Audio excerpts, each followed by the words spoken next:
Olá pessoal, tudo bem com vocês? O meu nome é Alessandro Oliveira, eu sou membro da direção de carnaval da Escola de Samba Imperatriz Dona Leopoldina, da cidade de Porto Alegre, no Rio Grande do Sul. E esse vídeo ele é integrante do projeto das oficinas de carnaval de Porto Alegre, realizado em parceria com a Prefeitura Municipal da cidade de Porto Alegre.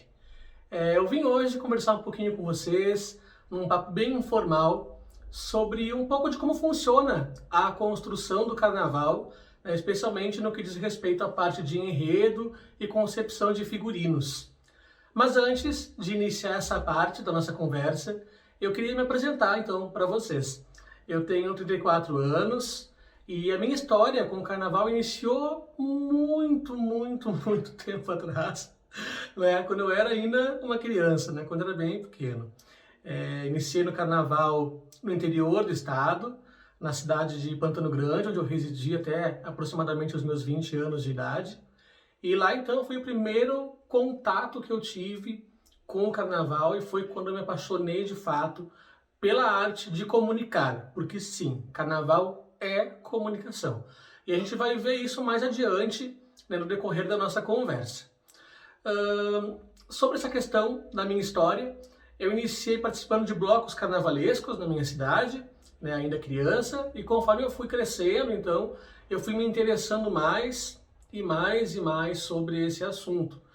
Tanto que, depois de certo tempo, quando eu já tinha atingido lá os meus 16 anos, junto com a minha família, nós fundamos um bloco de carnaval, e então eu comecei a desenvolver, o meu talento e a colocar a minha arte a serviço, dessa grande festa, que é a festa mãe do nosso país, é a forma que o Brasil é conhecido mundo afora, pelo carnaval e pela grande representatividade dessa festa para o nosso povo. A partir dali eu não parei mais. A partir dali eu tentei cada vez mais buscar conhecimento, que é muito importante, quem pensa em algum dia na sua vida trabalhar com carnaval, quem tem esse sonho, precisa saber que essa atualização deve ser constante. Um bom carnavalesco, um bom aderecista, um bom coreógrafo, não é só aquele que coloca a sua arte a serviço do carnaval, mas sim aquele que se reinventa, que tem a humildade, seria a palavra, que tem a humildade de entender que ninguém sabe tudo e que esse processo de construção ele é constante, ele não pode ficar parado, porque a gente está sempre aí sofrendo com novas tendências, A gente está sempre aí vendo surgir outras correntes artísticas, outras formas de trabalhar, a modernidade que vem, então a gente precisa sim se manter atualizados, se manter ativos na construção desse nosso conhecimento.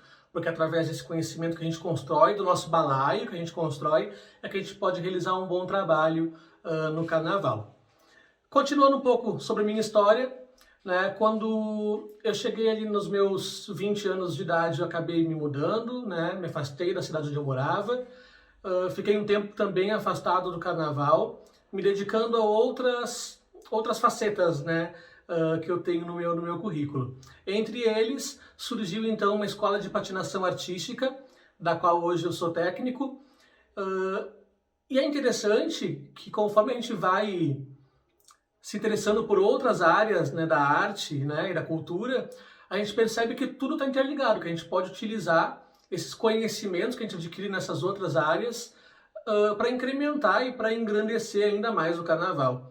E isso foi muito bacana quando eu retornei para o estado, que eu morei fora do estado.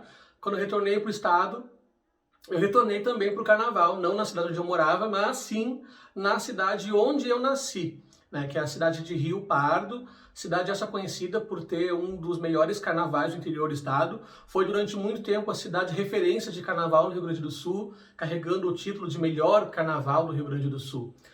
E lá digamos que foi onde eu tive a oportunidade, então, de colocar mais ainda os meus talentos à prova. Naquela época eu já estava em torno dos meus 21, 22 anos, quando eu retornei, e ali eu comecei a trabalhar, então, como coreógrafo e também como carnavalesco.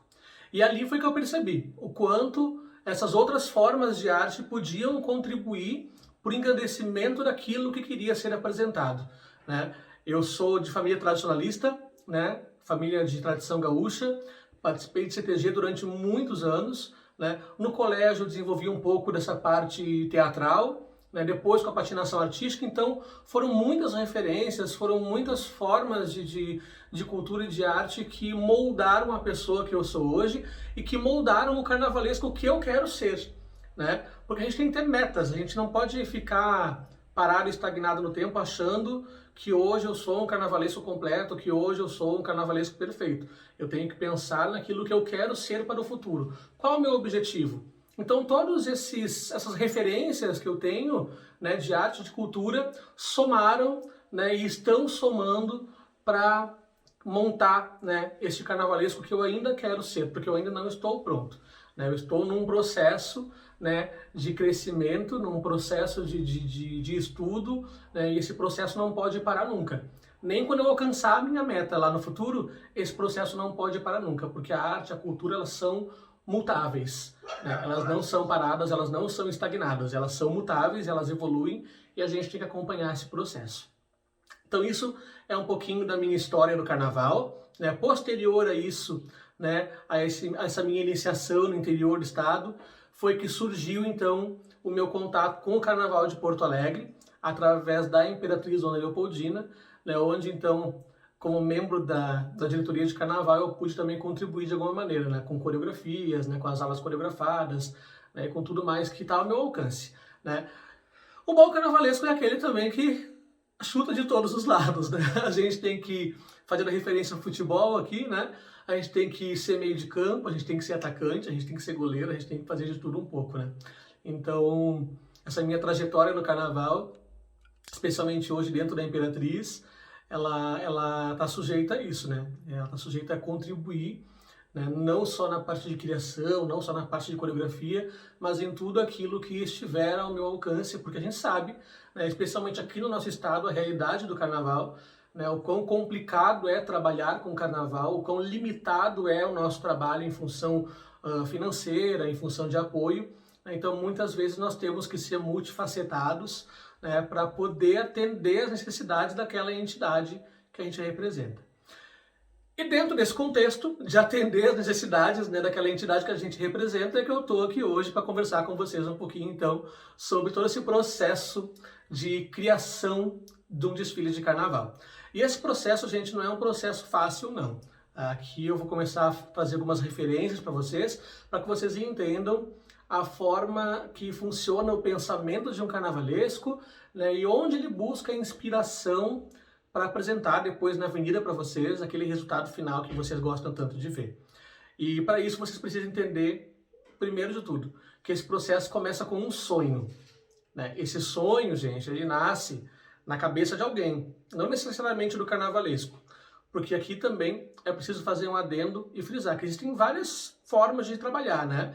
Existem os enredos patrocinados, existem os enredos históricos, existem os enredos autorais, existem os temas, que não são a mesma coisa que enredo, a gente vai ver isso um pouquinho mais pra frente. Tá? Mas enfim, independente, né, da forma de trabalho, essa forma ela geralmente nasce na cabeça de alguém, ela é um sonho. Né? É um sonho que nasce na cabeça, que nasce no coração e que passa então por esse processo de materialização. Né? Para esse sonho ser materializado e ser levado para a avenida, ele passa por vários processos. Né? O processo de referenciamento, onde você vai buscar, né, a estética que você quer para o seu desfile, a melhor forma de levar aquilo para a avenida. Né? E é nesse estágio, então, que a gente chega, que a gente precisa buscar essas referências, né, que a gente começa a entender, então, um pouquinho de como que vai ser apresentada essa ideia depois, né, no carnaval em si, no dia do desfile. Tá? O que é enredo? Né, vamos partir deste ponto, então, né, deste passo a passo, para facilitar o entendimento de vocês e também para que vocês possam absorver esse conhecimento, assim como eu absorvo vários conhecimentos ao longo da minha vida, para que vocês também possam absorver esse conhecimento. O enredo, ele tem a sua raiz na palavra rede, né? O que é esta rede, né? A rede nada mais é do que enredar ideias, né? São ideias que são costuradas e juntadas dentro de um conceito, né, que vai estar a trabalho do que quer ser apresentado. Tudo que vai ser apresentado tem que estar a trabalho desta ideia central, deste enredo que foi criado. E quando eu falo em rede e em enredar, eu quero que vocês busquem lá na memória de vocês, sabe, na imaginação de vocês, aquela rede de pescador, sabe aquela rede? Ela é feita de forma manual e ela é feita por vários nozinhos, né? Quem vai lá e trama essa rede, quem vai lá e cria essa rede para o pescador, né? Que faz esse trabalho manual ali, ele vai entrelaçando ideias, quase como se fosse um crochê. Em cada ponto ele está enredando alguma coisa. É isso que nós vamos fazer no processo de construção, então, do nosso enredo. Tá? O enredo, ele basicamente é composto por 3 fatores, que são o canto, que vem através do samba enredo, né? Através das letras compostas pelas alas de compositores, né? Ele vem através da dança, e aí aqui eu falo do samba no pé mesmo, né? Daquele samba de chão, aquele samba raiz, samba de quadra. E ele vem, então, também através da imagem, que é sobre o que nós vamos falar mais hoje, através dessa questão da imagem. A imagem, o visual do desfile, ele é um conjunto de fatores, são muitas coisas envolvidas, né?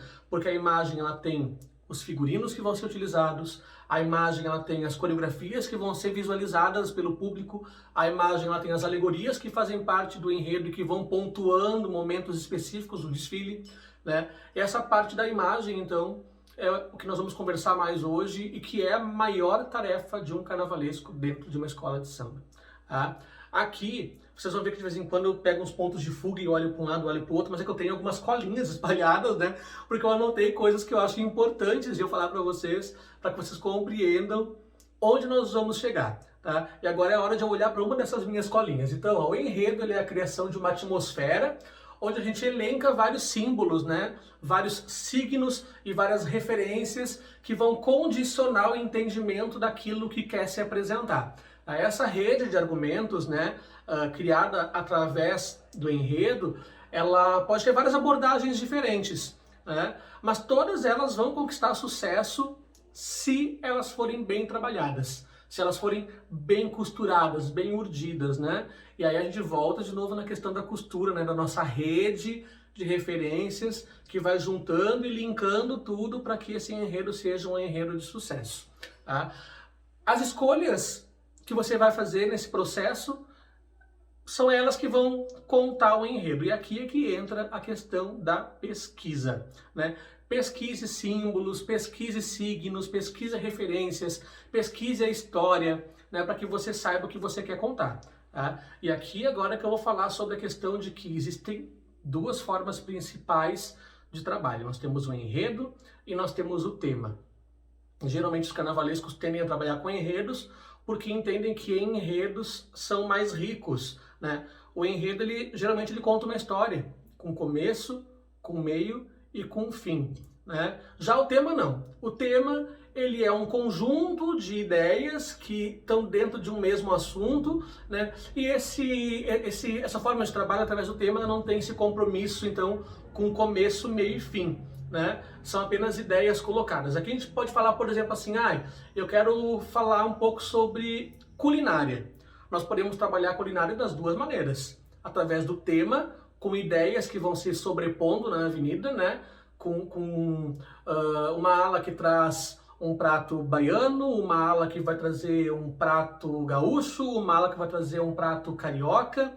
Isso sem compromisso com a contação da história. Né? Ou então a gente pode trabalhar com o enredo, que é essa questão que eu falei então do começo, do meio e do fim, da história que se interliga, né? E aqui eu posso abordar então, por exemplo, a culinária do Rio Grande do Sul. E aí iniciar então essa trama desse enredo, né, que vai trazer todas as referências históricas, né, ligadas através de uma linha, né, do tempo, para que isso faça sentido na avenida. OK? Espero que até aqui esteja tudo bem compreendido, né, e que vocês consigam estar acompanhando a minha forma de raciocínio. Chegando então nessa parte da concepção, quando o carnavalesco começa a trabalhar, né, é importante entender que o enredo, ele tem a função de comunicar algo. Lembra que no começo do vídeo eu falei sobre me apaixonar pela arte de comunicar?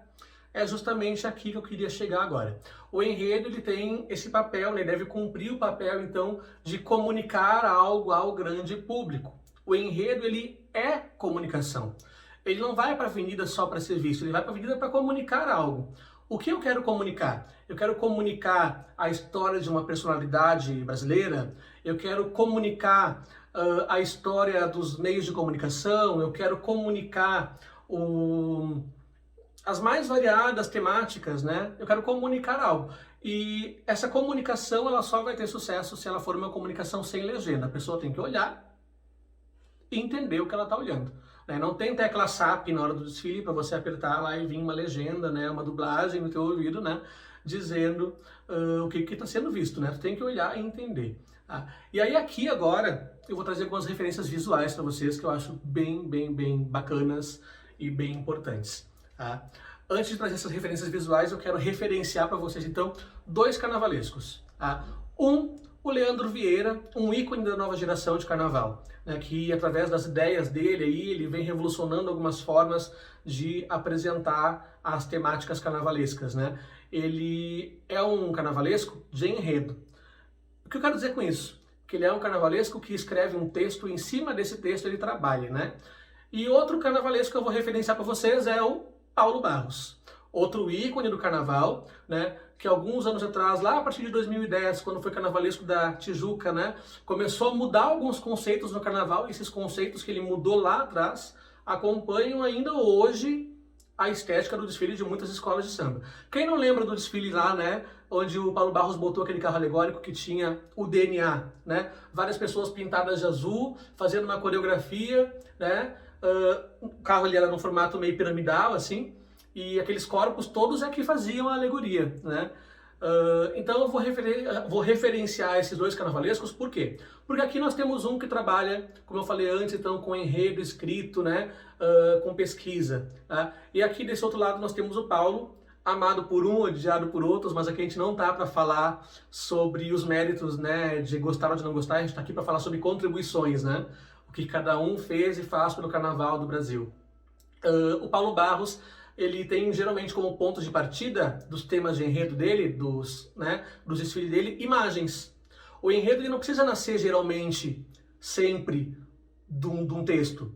Ele pode nascer sim através de imagens, né? E aqui a gente pode pegar o carnaval da Unidos da Vila Isabel, né? A gente pode pegar o carnaval da Viradouro, do ano retrasado, quando ele fez o desfile, né? Que esses desfiles nasceram através de imagens, e depois que essas imagens foram pesquisadas e catalogadas pelo Paulo, né? Ele foi linkando elas e seguindo elas para formular os desfiles que ele queria apresentar, né? E com isso eu preciso dizer para você o seguinte: não existe fórmula mágica. Não existe uma forma correta de trabalhar. Né? Porque o enredo, a contagem dessa história, ou a união dos itens desse tema, é inspiração. E a inspiração ela tem que ser livre. Ela não pode ter uma fórmula, né? Essa inspiração tem que ser tão livre a ponto de que semanas antes do desfile o carnavalesco ainda seja capaz de fazer as alterações que ele ache necessário para melhorar o entendimento daquilo que ele quer comunicar. E aqui, apareceu de novo a palavra comunicar, né? É porque ela é muito importante. Certo, gente? Guardem isso para vocês. Comunicar é a palavra-chave. Tá? Quem quer contar algo tem que ser um bom comunicador. E tem que saber de que forma comunicar. E só vem através de pesquisa. E só vem através da busca de símbolos, de signos, de referências que vão contar essa história. E por falar na busca de símbolos, signos, referências, agora nós vamos chegar então na parte visual que eu queria que vocês vissem. Vamos dar uma olhadinha? Carnaval da Mangueira, do ano de 2016, né?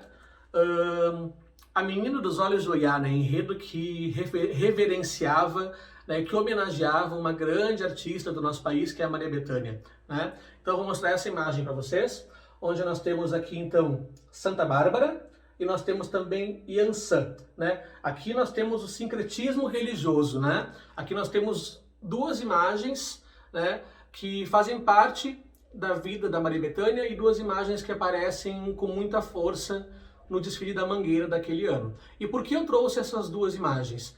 Justamente para que a gente faça uma análise de figurino, uma análise de fantasia. É isso que nós vamos fazer agora para que vocês entendam a importância que tem a pesquisa dentro de um enredo. Tá? Essa pesquisa que vai criar grandes fantasias, grandes figurinos. Essa pesquisa que vai trazer, né, a facilidade da comunicação, né, para quem está assistindo. E aqui eu preciso que vocês entendam alguns aspectos, né? O figurino que vai ser apresentado, ele tem que ser uma coisa vívida, né? Como assim vívida? Tá? O folião, a pessoa que está desfilando, ela está a serviço do enredo. Né? Tudo que está no desfile está a serviço do enredo, também o folião. Né? Ele tem que poder viver essa fantasia dele. Né? Que maravilha é quando o folião se identifica com aquilo que ele está vestindo, né? E leva aquele sentimento dele para a avenida. Isso transcende a qualidade do desfile, isso transcende o que o carnavalesco pensava, porque é a coisa sendo vivida na avenida. Então isso é um fator bem importante, bem especial. Segundo, né, o carnavalesco, quando vai desenhar, ele tem que ter o entendimento de que o figurino ele está dentro do enredo. Né? Então tudo o que vai ser apresentado está lá por algum motivo. As coisas não podem estar lá soltas assim, sabe? Né? Que não tenham a ver. Né? Tudo que está lá tem que ter um porquê de estar lá, né? E aqui a gente volta naquela questão que eu falei antes da questão do comunicar e do facilitar a compreensão, né? Para que essas ideias não fiquem confusas na cabeça de quem está assistindo o desfile. Então tudo que está lá tem um motivo de porquê estar lá, inclusive o figurino. O figurino faz parte do enredo e está a serviço do enredo, ok? Número 3, não 2, 3. O ideal é sempre realizar essa criação de forma que o desfile seja compreendido mesmo com a ausência de alegorias, né? Como assim? É possível fazer um desfile sem alegorias, sem carros alegóricos? É possível sim. Então, quando vai se criar os figurinos, o ideal, né, nesta criação é que o desfile seja compreendido mesmo se aquela alegoria gigantesca não estivesse lá. Né? Não que a alegoria seja um complemento do desfile, ela tem esse papel fundamental no desenvolvimento da história, né? Mas o desfile precisa ser compreendido. Vai que daqui a pouco dá um problema na escola de samba e ela precisa entrar para a avenida com um carro alegórico a menos, com 2 carros alegóricos a menos. Isso não pode comprometer o entendimento do enredo que foi escolhido, do que vai ser apresentado. Tá? Então agora nós vamos partir para as etapas. Então, referência, desenho e confecção. Então aqui a gente tem, como eu mostrei para vocês antes, então, a imagem da Santa Bárbara e da Yansan, né? E aí agora eu quero chamar a atenção de vocês para essa imagem aqui. Eu quero que vocês visualizem bem essa imagem aqui. Tá? Essa imagem aqui, ela é um altar, né, de uma igreja no estilo barroco, né? E aqui eu quero que vocês percebam o acúmulo de detalhes, né? O acúmulo, a quantidade quase poluída, né, que faz parte dessa estética do barroco, né? Eu trouxe essa imagem desse altar, né, porque eu queria que vocês fossem capazes de perceber uma referência que vai aparecer agora. Eu quero que vocês olhem esse figurino. Ala de Baianas, da Mangueira, no ano de 2016, certo? Ano em que a Mangueira veio, então, homenageando Maria Bethânia, a menina dos olhos de Oiá, né? Olhem bem para esse figurino e olhem bem para essa imagem desse altar, então, no estilo barroco. Tá? O que a gente percebe aqui, né? Inclusive no figurino? O acúmulo, né? O acúmulo de referências, né? O acúmulo de detalhes, o carregamento, né? É isso que a gente percebe nesse figurino. E aí agora a gente vai fazer um zoom. A gente vai puxar um pouquinho mais a imagem para que vocês vejam o detalhe da saia dessa baiana. Tá? Várias camadas de tecido, vários materiais diferentes. Ali embaixo, bem na barra da saia, a gente tem ali uma espécie de um tule, de um filó com um acabamento em dourado. Depois vem um tecido mais claro por cima, com aquele fitilho cheio de pomponzinhos, e esse padrão se repete. Aí sobe para um tecido dourado que está ali em cima, né? Isso aqui é justamente o tipo de estética barroca, né? Que está presente naquele altar barroco, né? E aqui então nós vamos fazer um zoom também no altar. Olha só, Não foi isso que nós acabamos de ver na saia da baiana? A quantidade de camadas que vem interligando, né, e enriquecendo esse figurino para que ele seja um figurino rico em detalhes e que seja capaz de contar uma história, né? Aqui a gente tem exatamente o exemplo do que foi feito pelo Leandro Vieira, né, na roupa dessas baianas. Tá? E por isso é tão importante entender, né, dessa busca por referências, por símbolos e por signos que sejam capazes de contar, então, a história que vocês querem transmitir, que vocês querem comunicar. Tá? Ainda dentro desse mesmo figurino das baianas, vamos partir para essa outra referência. Aqui é Santa Bárbara, né, numa procissão na cidade de Salvador, na Bahia, né, procissão essa que tem tão forte o sincretismo que nessa mesma procissão é homenageado tanto Santa Bárbara quanto Iansã. E percebam que nessa imagem aqui, Santa Bárbara está envolta numa cama de rosas vermelhas, né? Rosas vermelhas essas comumente ofertadas a Santa Bárbara nessa procissão e também ofertadas a Iansã, certo? E vamos agora dar um zoom de novo no figurino das baianas, mas em outro ponto do figurino. Aqui, gente. Olhem só, aqui no ombro deste figurino. As rosas colocadas aqui, né, fazem referência a essa procissão. Aqui, novamente, né, o acúmulo de materiais, o carregamento de materiais, remetendo à estética do barroco, remetendo à estética das igrejas, né, presentes em Salvador. E aqui a gente vê então os balangandãs, né, pendurados no costeiro dessa fantasia, fazendo referência então ao sincretismo religioso, porque essas baianas, antes de representarem Santa Bárbara e a procissão, elas estão representando, né, e comunicando a ideia do enredo do Leandro aqui, que era uma homenagem a Maria Bethânia, né, filha de Oiá, menina dos olhos de Oiá, e aqui está todo o sincretismo e toda essa história contada num único figurino, gente. Num único figurino. E aqui eu faço um parêntese bem importante agora. Um bom figurino, ele tem que ser capaz de contar uma história completa. Ele tem que ser capaz de contar uma história inteira. Né? Isso é um bom figurino. É aquele figurino que traz várias referências dentro dele. Por mais poluído que ele pareça ser, né, ele tem que ser capaz de contar essa história, né? Seja através da estética do acúmulo que o barroco traz, seja através do tipo de estética que o carnavalesco escolheu trabalhar. Tá? Aqui eu trouxe o barroco, mas tem várias formas de trabalho, né? Você pode trabalhar com minimalismo, onde aquela ideia do menos é mais, né? Você pode trabalhar com a ideia do modernismo, você pode trabalhar com a ideia do circus mambembe, né? É possível que seja trabalhado de qualquer forma. E aí cabe ao carnavalesco escolher então qual a estética ele vai adotar, né, para contar aquela história que ele quer contar. Porque, volto a dizer, falei antes aqui no início do vídeo, né? As escolhas do carnavalesco, elas mudam a forma de comunicar, elas mudam a forma de contar a história. Então as escolhas também fazem parte do enredo. Essas escolhas de como esse enredo vai ser contado fazem parte de realizar aquele sonho que nós falamos lá no começo desse vídeo. Certo, gente? E por falar em escolhas, chegamos num ponto crucial, né, da confecção dos figurinos e da criação de tudo que vai ser apresentado, que é justamente, então, a escolha dos signos, dos símbolos e tudo mais, né, que vocês viram agora nessas referências, né, nessas imagens que eu trouxe para vocês. Aqui agora eu vou trazer para vocês mais um detalhe bem importante, tá? Que é o seguinte: a gente escolhe os símbolos, escolhe as cores e as estampas e escolhe também as texturas. Tá? Cor, gente, também é enredo, tá? E aqui eu faço um parênteses de novo, importantíssimo para que vocês entendam do que nós estamos falando. A cor é tão importante, mas tão importante que ela é a primeira coisa que tem que ser reverenciada e referenciada dentro da concepção de um figurino. Tá?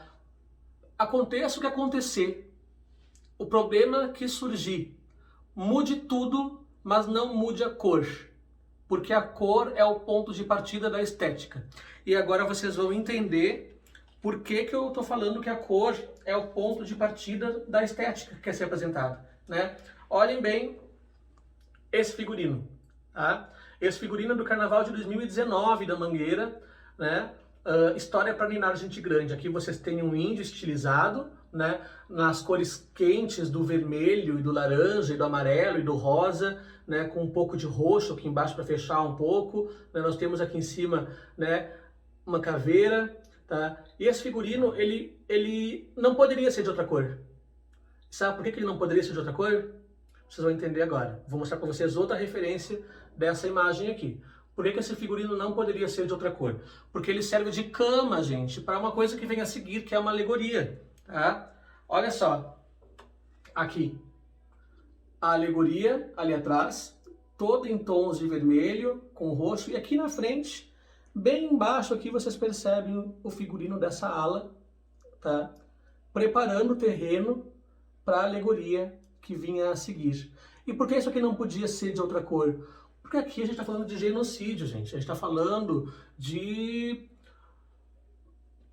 tribos indígenas dizimadas, né?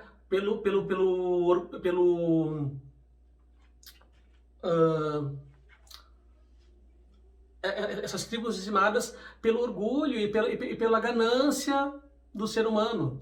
A gente está falando de povos inteiros escravizados, de violência. Né? Não tinha como comunicar isso se fosse através de uma outra paleta de cor.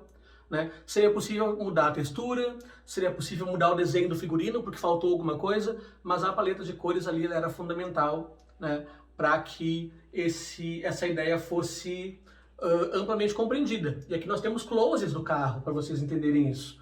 Ó, as caveiras colocadas ali, aqui está escrito a FUNAI, fazendo um protesto sobre as políticas adotadas, né, para os povos indígenas. Eu tenho aqui mais uma outra imagem desse mesmo carro alegórico, né, dessa mesma alegoria, onde está escrito ali assassino, repleto de caveiras, né? É uma imagem muito forte e muito potente, né, que diz muito e que não poderia ser trabalhada de outra forma. Você consegue imaginar essa alegoria trabalhada em tons de verde, por exemplo? Não, né? Em tons de azul, não passaria o impacto que ela necessitava, né, passar. Tá? E ainda dentro dessa questão das cores e das estampas, gente, tá? Já falar de estampa, outra coisa que contribui. Vocês estão percebendo? Eu tenho medo de estar me alongando demais em algumas falas e tenho medo de estar sobrepondo muitas ideias e confundindo a cabeça de vocês, mas eu espero que vocês estejam percebendo o quanto essas pesquisas, essa busca de referências se faz importante para a construção daquilo que quer ser apresentado. O quanto todos esses fatores influenciam o resultado final do desfile, né? No desfile campeão, especialmente, é o que todos nós buscamos, né? Olhem essa imagem aqui. Vamos falar de estampa agora? Vamos, estão vendo aqui o jornal, né? O jornal ele poderia ser escolhido como uma estampa, ele poderia ser escolhido como um signo, né? Um símbolo que representa alguma coisa, ele poderia ser apresentado de várias formas dentro de um desfile. Concordam comigo? Leandro também concordava, por isso que ele fez isso. Olha só, uma ala que representava o jornaleiro. E qual é a estampa que vem ali no figurino, né? Especialmente no figurino masculino? Justamente a estampa de páginas de jornal, né? E aqui ele escolheu um símbolo, um signo para representar isso, que é a bolsa estilo carteiro, né? Colocada aqui a tiracolo tanto na roupa masculina quanto na roupa feminina. Né? Isso aqui é uma estampa que, se ela não estivesse presente nesse figurino, talvez ela não fosse capaz de compreender a ideia que ele queria passar. Né? A estampa que ela cumpre o papel de comunicar, né, o que essa ala representava. Porque nem sempre o signo e o símbolo eles têm que estar presentes naquilo que está sendo apresentado. Né? Às vezes, as escolhas que você faz através da cor, as escolhas que você faz através da textura e da estampa, às vezes essas escolhas são capazes por si só de identificarem aquilo que vai ser apresentado. Tá? Então tenham sempre em mente, assim, elencar o que vocês querem, né? E trazer essas referências dentro do figurino para que ele seja capaz de contar a história, seja através da estampa, seja através das cores, como vocês viram ali na ala, né, que eu mostrei, que vinha anunciando a alegoria ali dos índios, sobre genocídio e tudo mais, né, seja através da roupa ali das baianas, que vocês viram também, né, onde a gente tem aquela estética barroca carregada de detalhes, tá? E aqui eu trago dentro dessa estética barroca mais uma referência para vocês. Ó, esse figurino aqui do enredo Com a Ajuda do Santo, né, se não me engano do ano de 2017, do Leandro Vieira, né? E aqui nós vamos dar um zoom nessa fantasia aqui da ponta, que ela traz justamente a mesma ideia da roupa, né, do figurino das baianas, ó. A sobreposição de camadas, né, a quantidade de detalhes acumulados, né, que cumprem o papel de comunicar, né, aquilo que se espera, né, que o grande público compreenda. Tá, gente? Para não me alongar mais, né, e para que vocês possam assistir esse vídeo descansados, sem medo de que ele se torne um monólogo gigantesco, né, eu só vou pegar mais uma cola que eu tenho aqui, que eu acho bem importante, para que vocês compreendam, né, do que nós estamos falando aqui nesse momento de montagem de enredo e de desenho de figurino. Tá? Eu vou ler para vocês uma anotação que eu fiz e que eu acho bem bacana, bem interessante. Vai ser mais potente aquele trabalho que for capaz de criar imagens que durem e permaneçam após o desfile. Imagens que sobrevivam após o carnaval. Né? Imagens tanto de fantasias quanto de alegorias e de outros segmentos. Né? Pensem sempre na potência do que vocês estão apresentando. E aqui eu vou citar alguns exemplos. A bandeira do Brasil em verde rosa, apresentada no desfile da Mangueira, né, no História para Ninar Gente Grande. A porta-bandeira, que veio fantasiada de Iaô, né, de iniciada no candomblé. Lembram da Esquel, que veio, né, dando a entender que ela estava com a cabeça raspada? Na verdade, ela não estava, né, gente? Lá era uma touca de careca, que a gente chama, né?